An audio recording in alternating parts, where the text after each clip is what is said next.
नमस्कार दोस्तों, आइए जानते हैं उत्तर प्रदेश की आज की ताजा और बड़ी खबरें। और आप अभी यूपी के किस जिले से इस वीडियो को देख रहे, कमेंट में जरूर बताइए। अयोध्या में भव्य दीपोत्सव पर 35 लाख दियों से जगमग हुई रामनगरी। अयोध्या में सीएम योगी के हाथों दीपोत्सव का शुभारंभ होने के साथ राम की पौड़ी पर 2 नए गिनीज वर्ल्ड रिकॉर्ड भी बन गए हैं। अयोध्या में जलाए तो 35 लाख दिए गए हैं, लेकिन राम की पौड़ी पर एक साथ 25,12,585 दिए आधे घंटे में जलाकर नया रिकॉर्ड बनाया गया। इसके साथ ही 1,121 लोगों ने एक साथ सरयू की आरती करने का गिनीज वर्ल्ड रिकॉर्ड भी बना दिया है। दोनों रिकॉर्ड बनने की घोषणा सरयू पर बने मंच से खुद कंसल्टेंट निश्चल बरोट ने की। यूपी में छुट्टी को लेकर सीएम योगी की घोषणा। दिवाली के त्योहार को देखते हुए सीएम योगी ने बड़ा फैसला लिया है। सीएम योगी ने यूपी में 1 नवंबर को भी सार्वजनिक छुट्टी की घोषणा कर दी है। पहले प्राथमिक स्कूल और सरकारी ऑफिसों में 1 नवंबर की छुट्टी नहीं थी। सीएम योगी के इस आदेश के बाद सरकारी कर्मचारियों को लगातार 5 दिन की छुट्टी का लाभ मिलेगा। हालांकि सीएम योगी ने 1 नवंबर की छुट्टी को लेकर एक शर्त भी रखी है। योगी ने कहा कि 1 नवंबर की छुट्टी के बदले में 9 नवंबर को सरकारी ऑफिस खुले रहेंगे।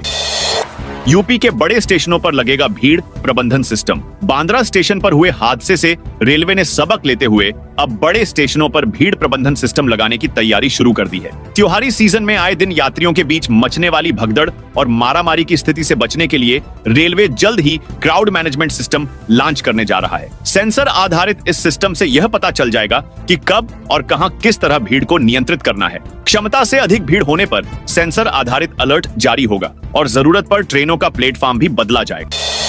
यूपी बोर्ड टीचरों कर्मचारियों को सीएम योगी का दिवाली गिफ्ट। यूपी की योगी सरकार ने यूपी बोर्ड के टीचरों और कर्मचारियों को दिवाली का गिफ्ट दिया है। सरकार ने माध्यमिक शिक्षा परिषद के हाई स्कूल एवं इंटरमीडिएट परीक्षाओं में परीक्षा केंद्र एवं मूल्यांकन समेत संकलन केंद्रों पर कार्य करने वाले प्रधानाचार्यों और शिक्षकों और तृतीय एवं चतुर्थ श्रेणी के कर्मचारियों के पारिश्रमिक दरों में वृद्धि कर दी है। इस संबंध में मंगलवार को विशेष सचिव आलोक कुमार ने आदेश भी जारी कर दिया है। पुनरीक्षित दरें 2025-26 से लागू होंगी।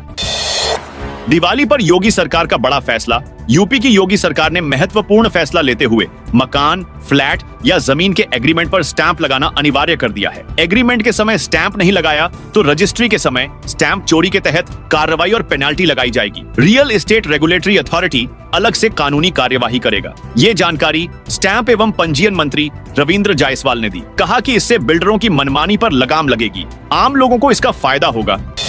तलाकशुदा और विधवा को भी सामूहिक विवाह योजना का लाभ मिलेगा। मुख्यमंत्री सामूहिक विवाह योजना के तहत नवंबर से फिर से सामूहिक विवाह होने जा रहा है। इसमें तलाकशुदा और विधवा महिला भी आवेदन करके योजना का लाभ उठाते हुए दोबारा अपना घर बसा सकती है। नवंबर से मार्च तक हर महीने विवाह होगा। मुख्यमंत्री सामूहिक विवाह योजना के तहत गांव और शहर में रहने वाले गरीब परिवार की लड़कियों की शादी होती है। इसमें अब तलाकशुदा महिलाओं को भी लाभ दिया जाएगा। इसके अलावा जिनके पति की मृत्यु हो चुकी है, वह भी यदि शादी करके दोबारा घर बसाना चाहती है तो उनको भी लाभ मिलेगा। सहारनपुर, शामली और मुजफ्फरनगर के 473 मकतबों की जांच शुरू। एटीएस टीम ने महानगर के कई मकतबों पर पहुंचकर छानबीन की। इस दौरान पंजीकरण से लेकर संपत्ति और फंडिंग समेत 8 बिंदुओं पर संबंधित लोगों से पूछताछ की गई। दरअसल मंडल में 473 मकतबों को लेकर कुछ दिन पहले मुख्यालय की तरफ से जांच के आदेश दिए गए थे। इसकी जिम्मेदारी एटीएस देवबंद की टीम को दी गई है। शामली में 190, मुजफ्फरनगर में 165 और सहारनपुर में 118 मकतब जांच के दायरे में आए हैं। प्रधानमंत्री उज्ज्वला योजना में अगर ये काम नहीं कराया तो मुफ्त सिलेंडर नहीं मिलेगा। दीपावली पर उज्ज्वला योजना के लाभार्थियों को सरकार की तरफ से प्रतिवर्ष की भांति इस वर्ष भी मुफ्त सिलेंडर दिया जा रहा है। इसके लिए लाभार्थी को ई-केवाईसी करना जरूरी है। सिलेंडर लेने के लिए ऑनलाइन बुकिंग करना होगा। बुकिंग के बाद यदि आपने अपने खाते की ई-केवाईसी कर लिया है तो मुफ्त सिलेंडर की धनराशि सीधे आपके खाते में पहुंच जाएगी। दूध में थूक कर बेच रहा था दूधिया। गाजियाबाद में एक दुकानदार द्वारा जूस में पेशाब मिलाकर ग्राहकों को देने और फिर नौकरानी द्वारा पेशाब से आटा मलने की शर्मनाक घटनाओं के बाद अब मुरादाबाद में भी एक ऐसी ही घटना सामने आई है। मुरादाबाद में थूक कर दूध देने का वीडियो वायरल हो रहा है। इस मामले में पुलिस ने जांच शुरू कर दी है। हालांकि ग्राहक दूधिये की इस हरकत से अनजान थे। पड़ोसी के सीसीटीवी फुटेज में घटना कैद हुई तो सभी को इसकी जानकारी हुई। वायरल वीडियो कटघर थाना क्षेत्र के देवापुर का बताया जा रहा है। वायरल वीडियो 23 सेकंड का सीसीटीवी फुटेज है। इसमें दूधिया दूध में थूकता दिख रहा है। यूपी में 34,459 राज्य कर्मियों को दीपावली पर भी नहीं मिलेगी सैलरी। राज्य सरकार ने अपने सभी कार्मिकों को अक्टूबर का वेतन दीपावली से पहले ही देने का आदेश तो कर रखा है, लेकिन 34,459 राज्य कर्मियों को फिलहाल वेतन नहीं मिल सकेगा। वेतन न मिलने के लिए कोई और नहीं बल्कि संबंधित राज्य कर्मी ही जिम्मेदार हैं। मुख्य सचिव के स्तर से आदेश पर आदेश होने के बावजूद इन राज्य कर्मियों ने अब तक अपनी चल अचल संपत्ति का वार्षिक ब्यौरा मानव संपदा पोर्टल के माध्यम से नहीं दिया है। यूपी को मिलेगा नया डीजीपी। 2.5 साल से नहीं है कोई परमानेंट।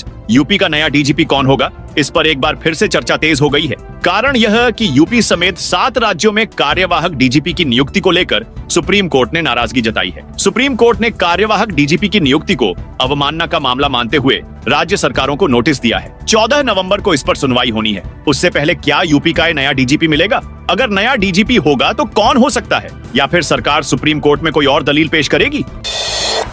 हर गांव में अगले 4 महीने तक शाखा लगाने की तैयारी में संघ मार्च तक काशी के गांव-गांव में शाखा लगाने का लक्ष्य स्वयंसेवकों को मिल गया है। संघ के विचारों को सभी धर्म संप्रदायों के बीच रखा जाएगा। साथ ही सहभोज कार्यक्रमों के जरिए पिछड़े और दलितों में भी संघ अपनी पैठ मजबूत करेगा। राष्ट्रीय स्वयंसेवक संघ 2025 में अपना शताब्दी वर्ष पूरा कर रहा है। इसी के तहत सारे कार्यक्रमों की तैयारियां चल रही हैं। मथुरा में हुए संघ के वर्ग से स्वयंसेवकों को अगले 4 महीने का प्लान मिल गया है। इसमें गांव-गांव तक शाखा पहुंचाने को प्रमुखता से रखा गया है।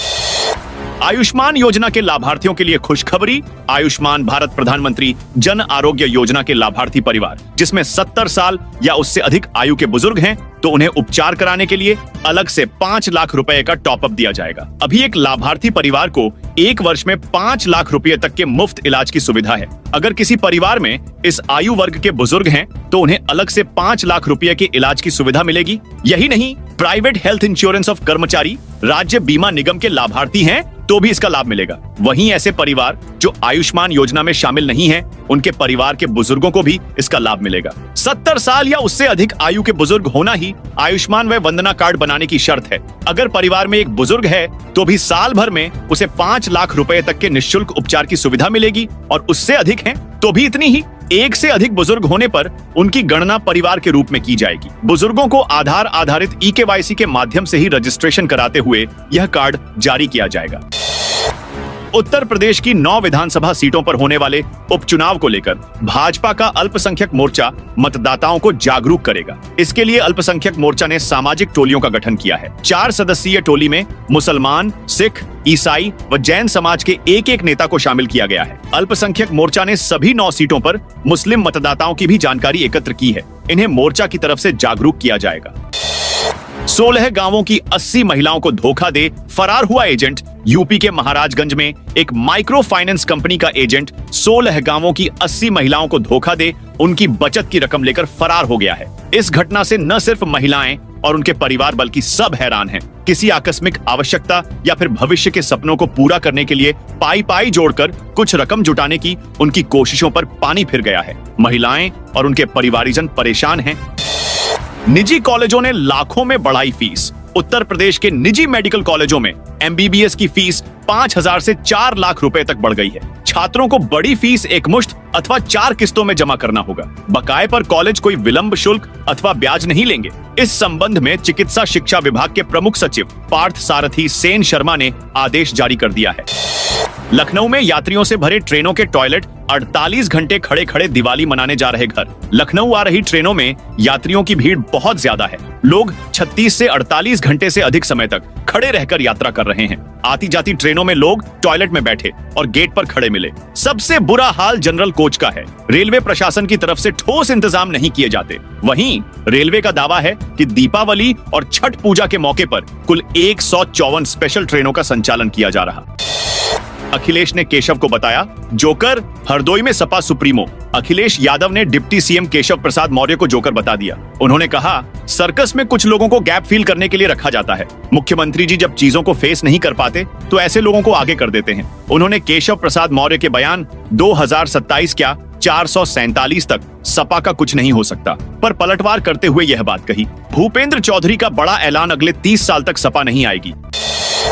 लखनऊ में पुलिस कर्मियों की सुनवाई के लिए बना ग्रीवांस सेल। लखनऊ कमिश्नरेट में तैनात पुलिस कर्मियों की समस्याओं के समाधान के लिए कमिश्नरेट कार्यालय में बुधवार को महानगर कार्यालय में ग्रीवांस सेल का गठन किया, जिससे पुलिस कर्मियों को अपने वेतन विसंगति, नॉमिनी, पेंशन और सेवा से संबंधित अन्य समस्याओं के लिए ऑफिस के चक्कर नहीं लगाने होंगे।